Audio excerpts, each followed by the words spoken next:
Hablemos de ETFs con Xtrackers. 9:42 de la mañana está con nosotros César Muro, responsable de ventas en España de DWS Xtrackers by DWS. Buenos días. Buenos días, José Antonio. Bueno, ¿cómo ha ido este 2024 también en torno de los ETF? Porque cada vez más audiencia nos dice ETF, parece que se está convirtiendo en un producto no solo clave, sino el vehículo para poder estar de verdad en la situación de mercado, intentando posicionarse con un índice, intentando ver de qué manera se puede hacer la estrategia, ¿no? Pues la verdad es que, bueno, yo ya os había traído algunas gráficas un poco para verlo y ha sido un año récord, o sea, ha sido espectacular. Las captaciones que ha habido en el mercado de ETFs, para que os hagamos una idea, el año pasado se captaron el mercado de ETFs europeos, vamos a hablar, que es un poco el más cercano, o lo que llaman ETFs UCITS, se captaron 250.000 millones de euros. Para que nos hagamos una idea, es casi como un tercio de la industria española de fondos de inversión, ¿vale?, que hay. El año anterior, o el año récord, había... Es un cuarto del presupuesto de España, ¿eh? Claro, o sea, que es bastante. O sea, ya hay lo que llaman en inglés casi 2,2 trillones americanos, o podemos decir 2,2 billones de euros en activos bajo gestión. Las captaciones supusieron un 15% del patrimonio que había a principio del 2004, en enero. Ha entrado un 15% de dinero nuevo sobre ese patrimonio, y si contamos la evolución, el incremento del patrimonio gestionado por efecto mercado, ha sido un incremento de un 37%. O sea, el año récord, que fue en el año 2021, salíamos de la pandemia, un mercado también muy alcista en las bolsas, se captaron 150.000 millones y hemos pasado a 250.000, o sea, ha habido un incremento de más de un 50% respecto al año récord. O sea, estas son unas cifras bastante elevadas, cercanos a 20.000 millones al mes, y ha cogido una velocidad de crucero que cada vez, pues bueno, es más grande. Históricamente, el mercado de ETFs se duplicaba en activos bajo gestión cada 5 años, o sea, es un negocio en el que te encuentras que cada 5 años sueles tener más o menos el doble. Ya estamos hablando de que en menos de 4 años estamos viendo ya se duplica, ¿vale? Y ha sido un efecto, pues bueno, yo diría bastante grande, y para nosotros el factor diferencial es lo que llaman un poco la gran adopción por el público general, ¿vale? O sea, es lo que llamamos un poco el mainstream, ya un poco ya todo el mundo, incluso el de la calle, se ha apuntado a lo que es la inversión o el ahorro vía ETFs, y eso es lo que ha cambiado respecto a otros años. Respecto al flujo, ¿no?, por categoría, ¿dónde han ido? ¿Qué ha sido lo más destacado? Pues bueno, como sabemos, el año pasado el activo estrella ha sido la renta variable. Para que nos hagamos una idea, la bolsa americana en euros, para la inversión en euros, subió un 32%. Bueno, pues de las captaciones, el 80% del dinero ha ido a renta variable. Para que nos hagamos una idea del ecosistema de ETFs europeos, aproximadamente el 75%, un poquito menos, 73%, es renta variable. Pues bueno, las captaciones han sido incluso más de lo que es la cuota de mercado. Dentro de esta renta variable, lo que ha destacado ha sido la renta variable americana. La renta variable americana se ha llevado la mitad del importe de las captaciones.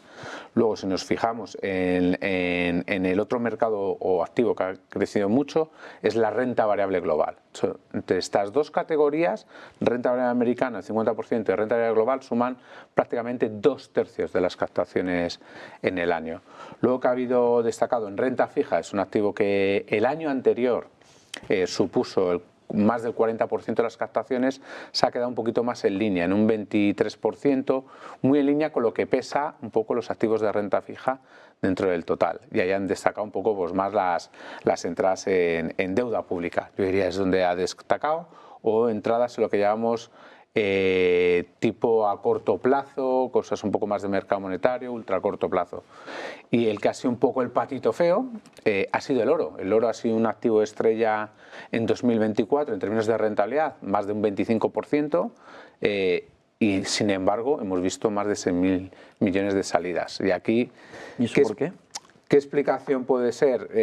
En Europa, parte de este dinero puede haberse ido a activos de renta fija, porque lo hemos visto sobre todo deuda pública americana, cuando tienes tipos del 5%, pues el oro es menos atractivo, y también un poco trasvase, sobre todo mucho más en Estados Unidos, un poco pasar de lo que llamamos al digital gold, que pueda ser Bitcoin, o sea, dentro de lo que pueda ser valor reserva, sí que hemos visto fuertes entradas en activos como el Bitcoin y parte han podido estar explicadas por salidas en activos de oro. Es decir, que se haya movido desde el oro al oro digital, ¿no? Correcto. A Bitcoin en ese entorno, pero sí. es llamativo, ¿no?, el movimiento de salida. Sí, ¿no? sí, porque ha tenido unas rentabilidades muy buenas. Es normal que, por ejemplo, la renta fija sí que no es de extrañar que no haya habido esa alegría, pero sí que hemos visto las entradas en renta fija más concentrados.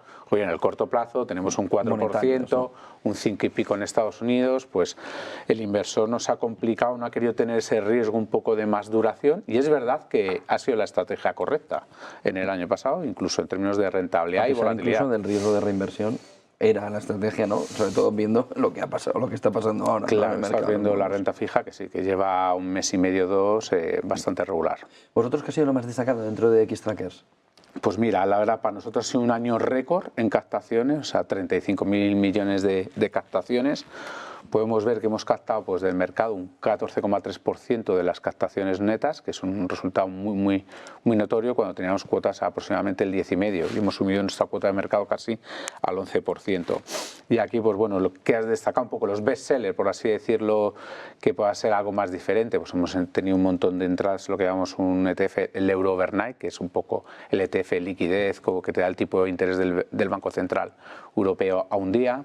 Hemos tenido algo que hemos visto una gran rotación. La renta americana había un poco como una disparidad, ¿no?, de clientes. Hemos visto el cliente que cree que ya todo el efecto Magnificent Seven ha podido llegar mucho y han buscado lo que llaman el Standard & Poor's 500 equal weight, todas las compañías equiponderadas y con menos peso en las mega caps. Y luego en el otro lado, como algo que es un poco contrasentido, pero es lo que también ha crecido mucho, es inteligencia artificial, un ETF de inteligencia artificial. Y luego también sí que podemos decir que la distribución digital ha sido uno de los factores que nos ha ido muy bien. Aproximadamente un 30% de nuestras entradas de dinero viene por este canal.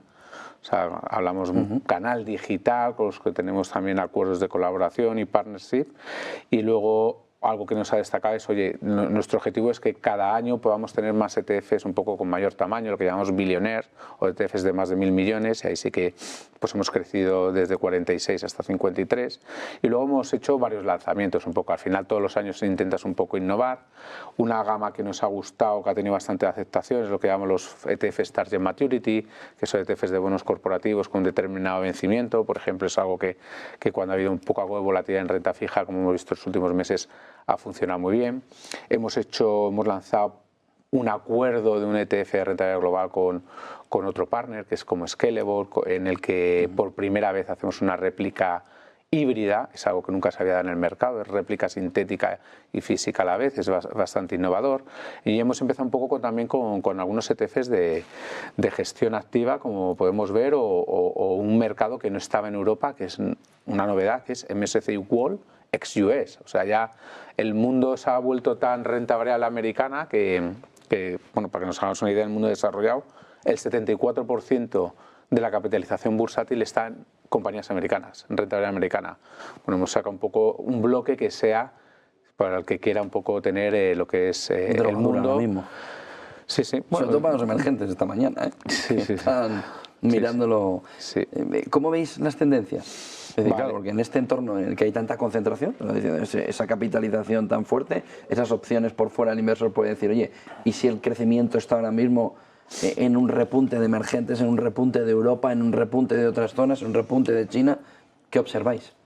Bueno, lo que hemos observado es lo que hablábamos, es el inversor sigue en renta variable americana, porque sigue creyendo que todavía tiene más potencial, por ejemplo, que la renta variable europea. Es verdad que Europa está haciéndolo a un mes y pico un poquito mejor, pues algo un poco más puntual, pero sí que hemos visto que esa composición de la bolsa americana está cambiando, es decir, el inversor ha ido más a lo que son inversores como Equal Weight, a pequeñas compañías como puede ser un Russell 2000, eso sí que lo estamos apreciando.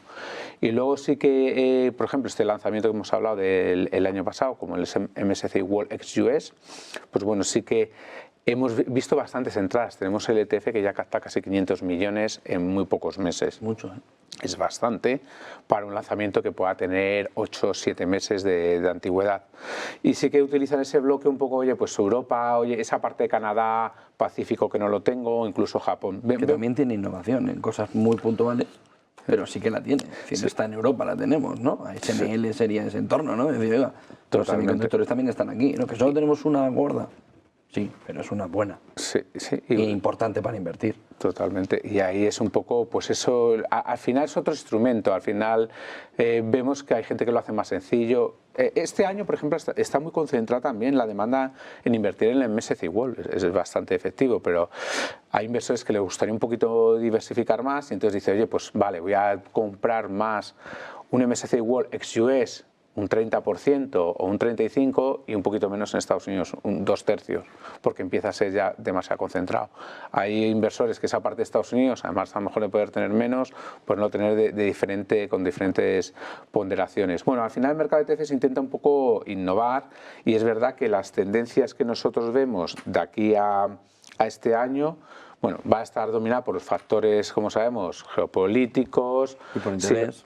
Tipo de interés, porque también veremos un poco, el tipo de interés va a marcar, se va a mover un poco, sobre todo un poco la política que puede hacer Estados Unidos con las tarifas y es un poco lo que creemos que ha hecho que suba.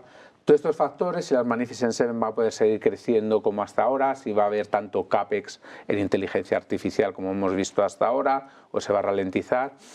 Y al final, en el mundo de ETF sí que vemos nosotros un poco 5 tendencias un poco que van a volver a dominar este año 2005. Y una es ETFs de gestión activa. ¿Vale? Para que nos hagamos una idea, sobre todo esto se está dando más en el mercado de ETFs americano. El peso de los ETFs de gestión activa en Estados Unidos es un 10% sobre el total de los activos, pero las captaciones están siendo más de casi 1/3 de las entradas de dinero. Nosotros aquí también queremos un poco dar ideas o ETFs de gestión activa, un poco que pueda ser un poco lo que llaman enhance sobre el índice sin poder ser superactivos. Otra cosa que creemos que va a seguir demandándose, a pesar de que haya podido tener un parón más este año, son ETFs de renta fija. O sea, al final la granularidad que te da el acceso al tipo de interés a unos costes bajísimos, pues creemos que va a seguir habiendo demanda por parte de los inversores.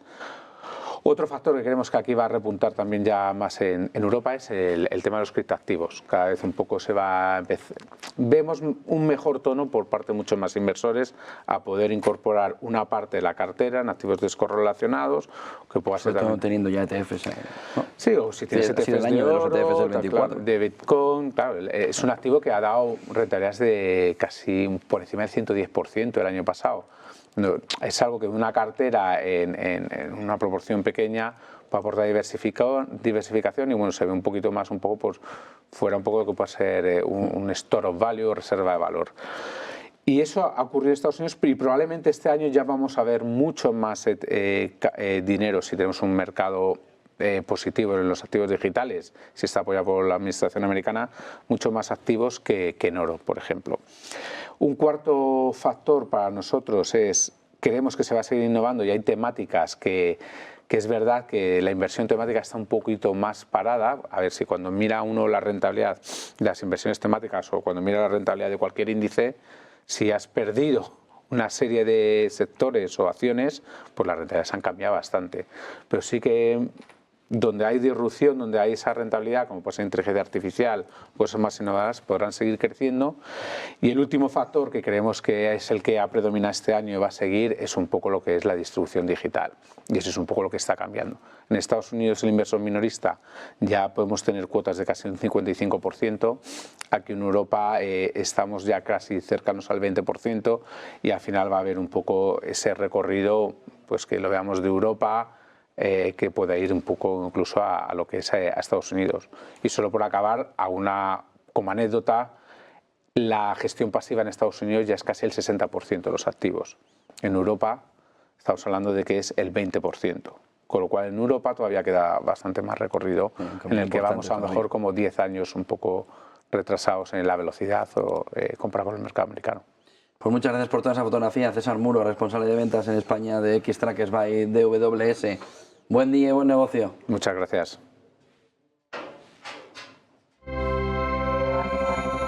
Hablemos de ETFs con X-Trackers.